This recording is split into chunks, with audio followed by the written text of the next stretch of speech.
مساء الخير على كل عملائنا الحلوين.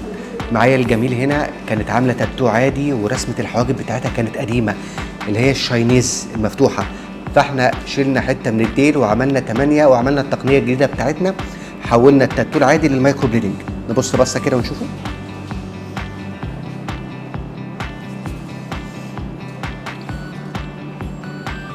ده كان شاينيز، شلنا حته من هنا ودي الرسمه بتاعتنا كده. ده قبل،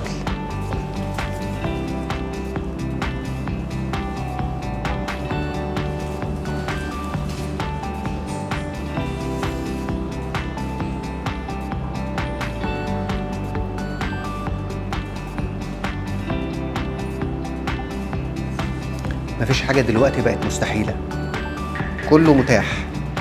نخلص الحاجب التاني وارجع له.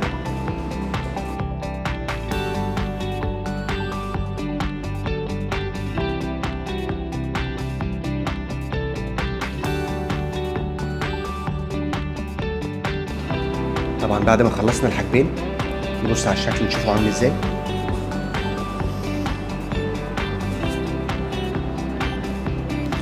شلنا طبعا الديلين الطايرين دول، واحد تحت وواحد فوق.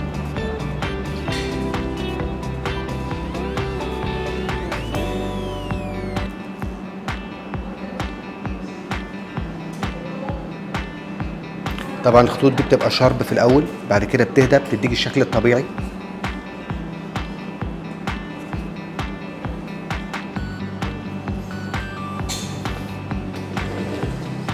لو عندك تاتو حواجب عادي وعايزه تحوليه لمايكرو بليدنج تنورينا.